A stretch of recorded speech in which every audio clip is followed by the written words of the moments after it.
There's over 400 schools in New York City and over 900 programs. Now you're kind of overwhelmed with choice and without a way to kind of narrow down. So I made the tool for myself to look for my child. And when I was done, I just thought, well, maybe someone else would find this useful. That was Adrian Liang, the creator of NYC SIFT, which stands for School Information Finder Tool. And this is Epicenter NYC. We connect our communities to news, information, and each other. I'm your host, Amber Castillo. Navigating high school admissions in New York City can be a daunting task, with over 900 programs to choose from, each with its own set of assessments, open houses, and ranking requirements. When Adrian Liang faced this challenge for his own kids, he decided to build a tool to help make sense of it all. The result is NYC SIFT, a website that thousands of families are now using to navigate the admissions process. Today, Epicenter's S. Mitra Kalita sits down with Adrian to learn more about how his frustration turned into a powerful tool for families across the city, how data can help make these tough decisions a bit easier, and why his hope is to make the process less stressful for everyone. Before we jump in, a quick message from our team. Hi, I'm Mariana from the Epicenter NYC team. Did you know that anxiety, sleep problems, and muscle pain could be symptoms of long COVID? Take the steps needed to protect yourself, your family, and your plants. Get vaccinated against COVID-19. We can help you schedule your appointment and even arrange you right there. Email us at hello@epicenter-nyc.com or call or text us at 917-818-2690. Now back to the show. Here's Mitra's conversation with Adrian. So thank you so much for being with us. I came upon your site because I've been a member of the Applying to High School Admissions group on Facebook for a few years, knowing that this year would come, which is the year that my daughter is applying to high school. And of course, when it's your own kid, everything takes on a new dimension. So we'll start with the tool. Like, you built something called SIFT that a lot of families who are in the middle of the admissions process are turning to. And then if it's okay with you, I'd like to zoom out and talk about the admissions process overall and sort of how you got there. But let's start with you and the invention of SIFT. How did this come about? I started last year. And last year was my youngest son. He was an 8th grader, so I was going through that admission process with him. I'd done it 2 years earlier with my older child. And at the time, I had built a list for my older child, and then I had kind of built a list for my younger child at the same time, just to get like a head start. And so last year, I pulled up that list that I had created 2 years earlier. And so I started to do research again, and it seemed like in those 2 years that had passed, not much had changed. So I was still looking at the same schools. The tools and resources that I was still looking at were still the same. A lot of the data was old. Luckily, I had already done the research 2 years before, so I had a partial list. But I was having trouble finding new schools. There's always a list of common schools that you hear of all the time that are popular within the Facebook group. And those same names keep coming up. And my child, he wasn't as academic as my older child, so he needed something a little bit different. If you have a child that will thrive in a traditional academic setting, then I think there's plenty of schools that people talk about. But there are so many schools. There's over 400 schools in New York City and over 900 programs, and which is great because that means there's a program or a school for your child. But the problem is finding that school, right? Now you're kind of overwhelmed with choice and without a way to kind of narrow down and look for what is that you want. It makes it really difficult. So there was someone posted a spreadsheet in the Facebook group that listed all the schools. And so basically what I did was I just took that spreadsheet and I made a tool for myself. And I started finding all this other data. I just aggregated all that data.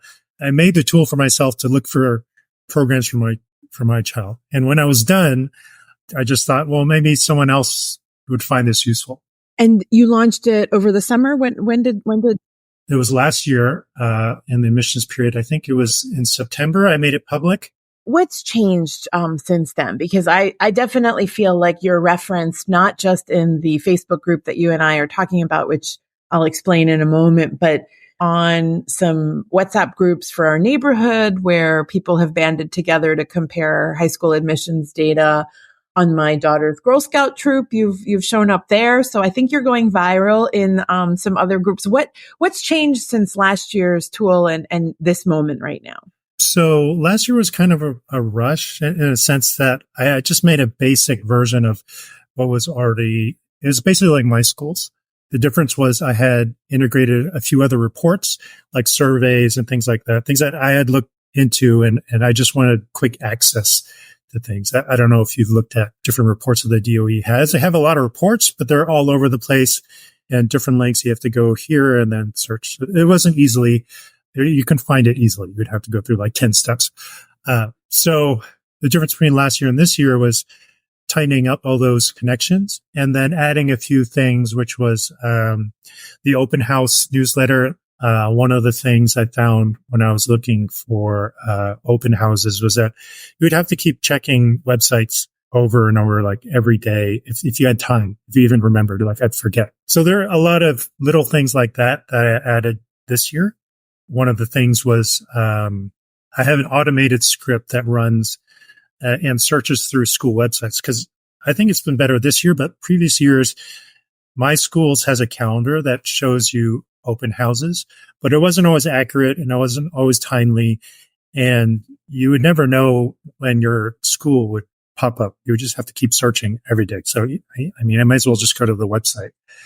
Yeah, I think this is sort of the right moment to zoom out and say, look, this is how New York City's high school admissions and to some extent middle school admissions works, which with some of the changes that were implemented a few years ago, it does feel like you need to be in a lot of places to get a lot of information and it can be very confusing, right? And I'd say this as someone who, Epicenter runs a weekly schools newsletter. I'm a very plugged in parent. I'm on the PTA. I'm on the SLT this year. Like it sounds, if it sounds baffling for an involved parent like me, and I think your tool sort of addresses this question, then what becomes of parents who don't have access to the time that I have to sit on a Facebook group and multiple chats and then you add language barriers or geographic barriers, right? And then, of course, there's just the digital knack, right, of being able to plug in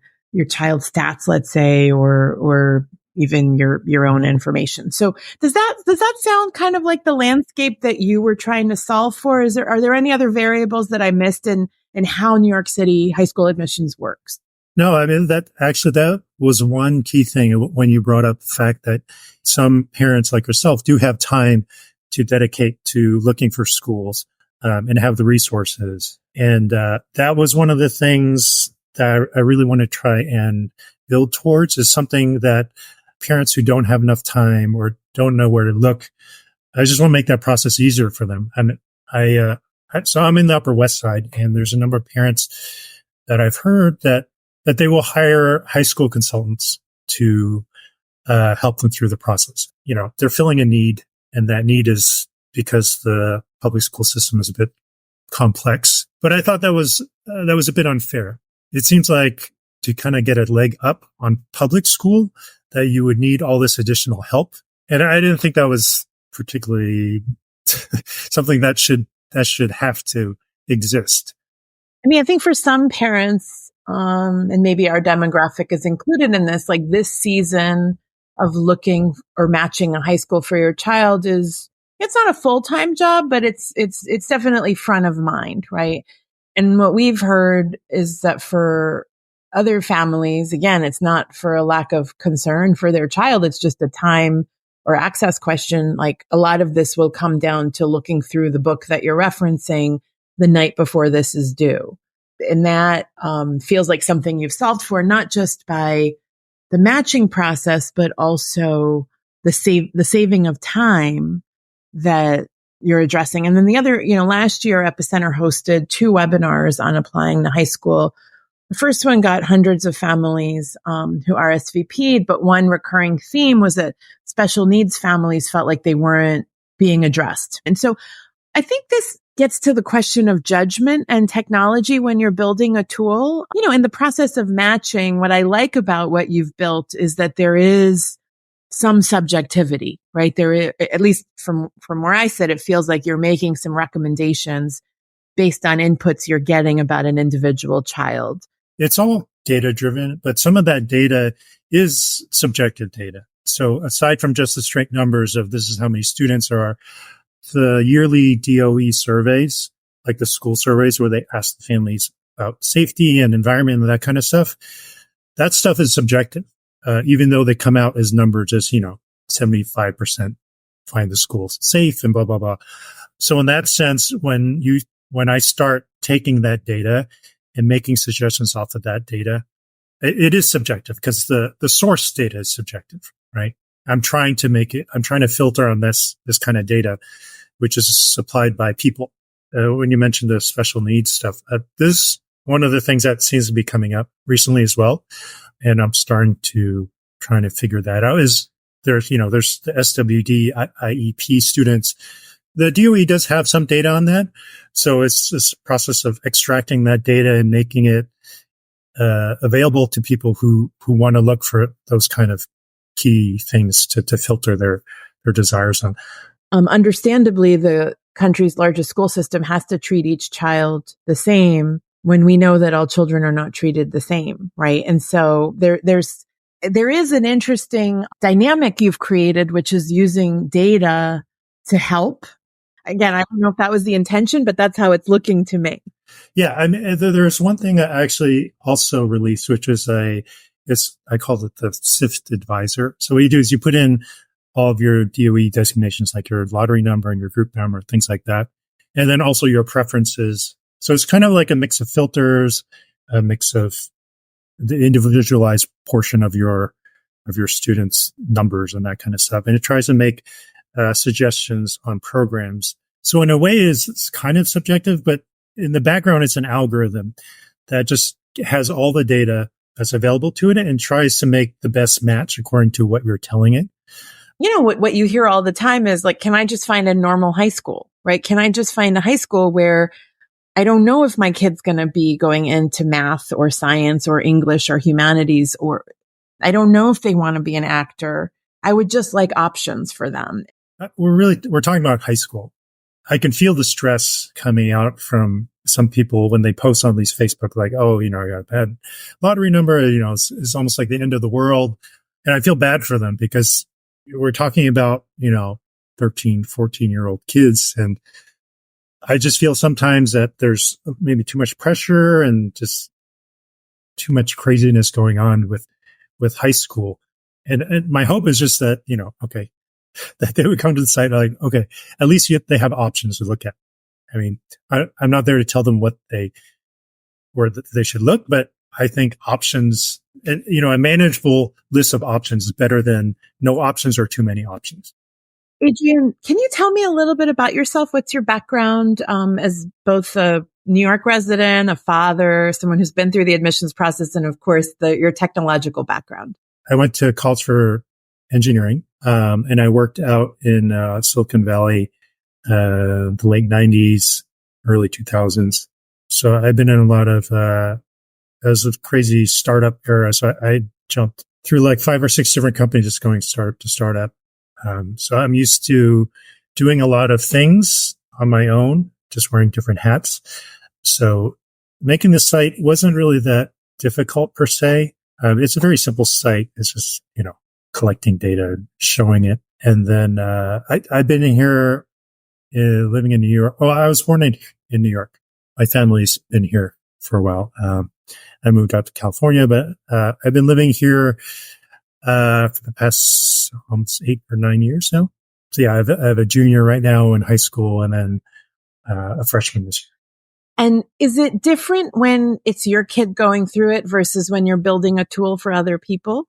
I actually feel more nervous when I know that other people are using it because I just feel more responsible. Like, what if I tell them the wrong thing? I don't want to do that. Right.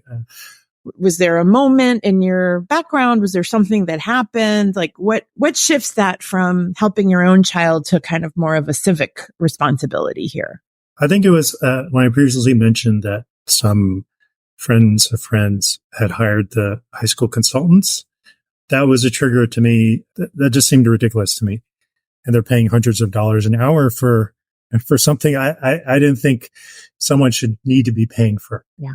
Yeah. I mean, it's sort of like similar to the prepping or tutoring for certain exams, and other people don't have access to them. And sort of that creates inequities within the system as well. Yeah. I don't want to blame the people who hire them. I mean, that's great. If you can do it, I think you should. But I know there's a big portion of people who can't. And I would say the other aspect that's been really helpful from SIFT has been the alerts about the open houses, which you're telling me you just wrote something so that it scrapes the website. It scrapes the websites. It also copies the events from my schools and kind of combines them together. Basically, what I've done is I'm combining all these separate data sources together and just trying to make it easier to access. That's kind of like the base of, I've kind of done most of that. And the next step would be doing more with that data. And Adrian, do you have a day job? Or is this something you're doing on the side? Like just doing it on the side. And do you see this as being more ambitious? I mean, certainly it's not going to end when my kid gets into high school. There will be people who come behind us who will still need this. Have you thought about what becomes of SIFT in subsequent years? Or not really. Right now, I'm just adding more things that people want. I mean, what would be great is if the DOE in my schools could do all the stuff that SIFT is doing. I mean, if they came in tomorrow and did everything that SIFT does, I'd be happy. The goal here is just to help parents. And Adrian, I also love to see that you're a father who's so involved in this. Most of the groups, as you know, are filled with women. So I think that's really admirable. What have you learned? It's easy to be scared when you don't know something. So like the whole New York City high school application process. I remember when we were in the 6th or 7th grade for my oldest child, everyone was warning us, wait till you get to high school, wait till you get to high school. And but we were lucky in that, both of my children found good schools. But I think that just that fear, and that looking back, like it was unwarranted. That's a good note to end on. I do think that in some ways, because of the information that you all have made available, it's possible now for someone like our family to get our lottery number, which is not a quote unquote great lottery number at all. It's really at the bottom of the pile. We're not that stressed about it because there's a lot of options, right? And so I think that that's probably a difference from a few years ago when we were dealing with this unknown. And the last question I just want to ask you, Adrian, if you could wave a magic wand, what would high school admissions look like in New York City? How I would look at, I guess, all the data would be available. All this data I know they have is just maybe buried or disorganized. It's probably, I imagine they're in different departments. Sometimes when this happens with companies, I can imagine here at the DOE is, once it gets to a certain size, things start to slow down in terms of how information is passed. I could wave a magic wand, it'd be just making all that data available to the public. To read our story about Adrian's work or check out NYC SIFT yourself, click the link in our show notes. And if you like this episode, please share it with your friends or leave us a review. It really helps us reach more listeners like you. That's all for today. Thanks for listening, and thanks for supporting us as we do our best to support our community. We couldn't do it without you. For more stories like this, make sure to subscribe to our newsletter at epicenter-nyc.com. Our intro music is All the Pretty Horses by Karavika. You can find more of their music on their website linked to in our podcast description.